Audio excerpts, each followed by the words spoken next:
The University of North Alabama might have one of the most haunted campuses in the entire South. It truly has a deep connection with the paranormal. The University Center, completed in 1913, originally started as a women's dorm. It was then known as O'Neill Hall for Florence State College. It's believed to be inhabited by a spirit named Priscilla. Stories of her begin in the 1980s, and while her legend varies, it's believed that she took her own life in the elevator shaft. Some believe it was due to unrequited love. Others believe that it had to do with grades. Either way, in this building, she's been reported as a sobbing apparition. She's also believed to be the reason why the elevator malfunctions at times. The Coffee Reisman house is believed to be home to two separate ghosts. The home was originally built in the late 19th century for a man named Mark Reisman. He was one of the first Jewish merchants in Florence. One day, while cleaning his firearm, he accidentally took his own life in the home. His apparition has reportedly been seen throughout the building. A woman named Eliza Coffey is also thought to be the second spirit. If her name sounds familiar to locals, it should, because she's the namesake for Eliza Coffey Memorial Hospital. She struggled with dysentery, and at the age of 25, she died from malaria.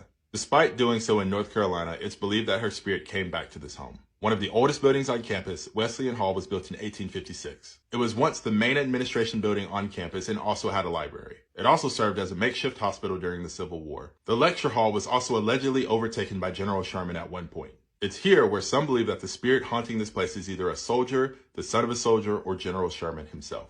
The stories of the spirit also widely vary. The common thread is that sometime during the occupation of this building during the Civil War, a young male would drown in the nearby Cypress Creek. People have reported hearing watery footsteps on the second and third floors. People have also claimed to see the apparition of a young boy who is soaking wet. Also, in the 1950s, General Sherman's ghost was also allegedly seen in the lecture hall. From 1834 to 1843, Willingham Hall was originally an all-girls school. It was known as a Locustell Academy before it was transitioned into a men's dorm. The transition came as a result of FDR's Works Progress Administration. While nobody quite knows why, people have reported phantom footsteps and loud thuds. A little girl running down the halls has also been seen. Phantom piano music has also been reported here. The off-campus bookstore, also known as the off-campus storage for the Collier Library, has one of the more famous tales. It formerly served as a Kappa Sigma fraternity house until the 1980s. And decades before then, it served as a homestead. Molly is the alleged ghost here. This is also a story that has multiple variations. One of them is that she would have her hand bit by a dog with rabies. Another is that she and her dog were in the street and got hit by a car. Stories of her go all the way back to the 1930s. She's been seen throughout the building. Her image has also been seen when looking into the windows. And she's been blamed for the mischief that happens inside of the building. Covey Hall, formerly known as Cortlandt Mansion, was built in the 1830s for John and Margaret Simpson.